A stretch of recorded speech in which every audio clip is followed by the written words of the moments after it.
Assalamu alaikum. Myself, Dr. Hamna Zubair. By profession, I am a physiotherapist. In this video, I am talking about sciatica. Basically आपने बहुत से लोगों से सुना होगा कि वो स्टैटिक पेन से दो चार हैं। आज के इस वीडियो में हम स्टैटिक पेन को डिस्कस करेंगे, वो होती क्या है, इसकी वजूहात क्या हैं और उसके एहतियाती तदाबीर और फिजियोथेरेपी ट्रीटमेंट के बारे में देखेंगे। सबसे पहले अगर हम देखें तो स्टैटिक पेन जो है या स्ciatica जिसको बोलते हैं, बहुत कॉमन पेन है जिसको आम जबान में टांग की दर्द कहा जाता है। अगर इसका थोड़ा बैकग्राउंड नॉलेज लेने की कोशिश करें तो बेसिकली हमारी बॉडी में एक नर्व होती है जो कि सबसे लंबी नर्व है हमारी बॉडी की, डेट इज स्ciatic नर्व। ये नर्व हमारी दोनों टांगों को सप्लाई करती है। नर्व में किसी वजह से कंप्रेशन यानी कि दबाव आ जाए तो ये पेन का काज बनती है। इसके अलावा अगर हम इसके प्रेजेंटेशन की बात करें कि इसकी पेन की जो नोयत होती है, जो पेशेंट हमारे पास आते हैं कि उनकी पेन जो है वो किस तरह से रिप्रेजेंट करते हैं, तो वो होती है शार्प पेन होती है, जलने का एहसास होता है, झंझनाहट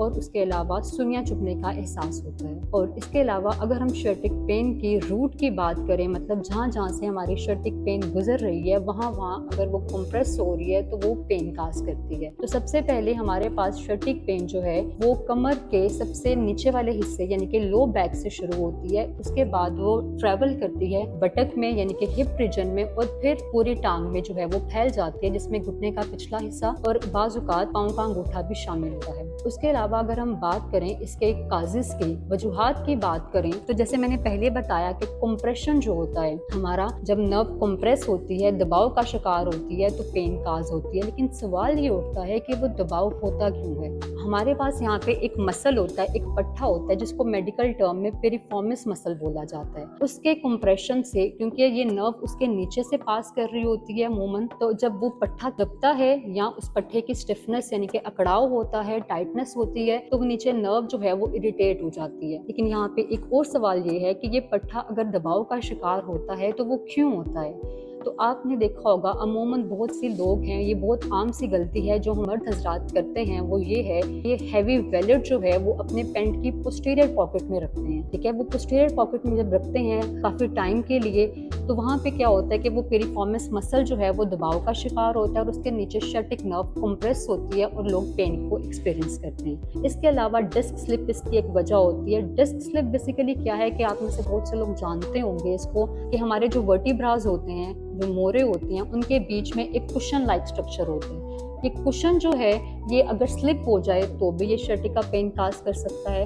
उसके अलावा हमारे पास मसल की स्टिफनेस या मसल की टाइटनेस जो होती है वो भी हमारे पास स्ciatic पेन काज कर सकती है। उसके अलावा अगर हम, बहुत से लोग कंफ्यूज कर देते हैं sciatica की पेन को बैक पेन के साथ। अब हम यहाँ पे छोटा सा एक ओवरव्यू लेंगे कि sciatica पेन और बैक पेन, जो कॉमन बैक पेन है, उसको डिफरेंशिएट कैसे किया जाता है। जो मैकेनिकल बैक पेन वो लोकलाइज होती है। लोकलाइज से क्या मुराद कि वो सिर्फ एक स्पेसिफिक एरिया को कवर करती है। इसके बरक्स जो sciatica पेन है वो ट्रेवल करती है और आपकी पूरी टांग में जो है वो ट्रेवल कर जाती है। और इसके अलावा अगर हम इसकी प्रिवेंशन या एहतियाती तदाबीर की बात करें तो हम पेशेंट को एक्टिव रहने का मशवरा देते हैं, जेंटल एक्सरसाइजेस जिसमें स्विमिंग और वॉकिंग आती है। उसके अलावा अगर कोई ऑफिस वर्कर है जिनको बहुत देर के लिए सिटिंग रिक्वायर्ड है, हम उनको एडवाइस करते हैं कि वो लंबर सपोर्ट, मतलब आपकी जो बैक का पिछला हिस्सा है उसको सपोर्ट करके रखें और बीच में अपने काम के बीच में फ्रीक्वेंट ब्रेक्स लें। उसके बाद हम लोग, जो हमारा मजदूर तबका है, उनको हम सेफ लिफ्टिंग सिखाते हैं कि किस तरह से जमीन से चीजें उठानी है, जो वजनी होती हैं, वो सब कुछ हम लोग उनको सिखाते हैं। उसके अलावा अब हम यहाँ पे आपको मैं बताना चाहूंगी कि जो sciatica पेन है ये 90% जो है वो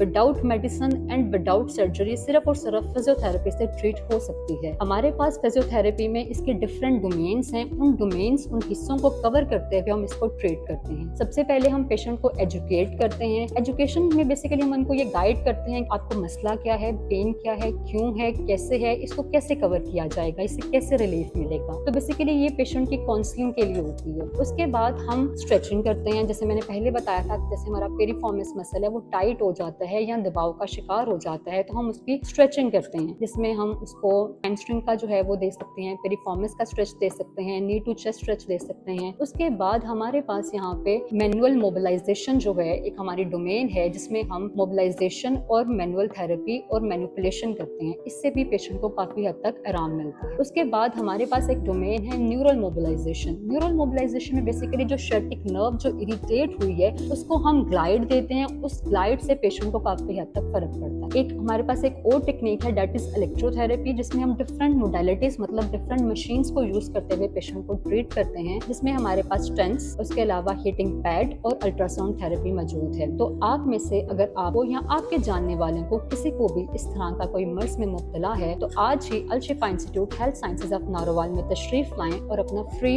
इलाज करवाएं। मजीद इंफॉर्मेटिव वीडियो के लिए आप नीचे दिए गए अल शिफा इंस्टीट्यूट ऑफ हेल्थ साइंसेज के यूट्यूब चैनल को लाइक करें, शेयर करें और सब्सक्राइब करें। Thank you.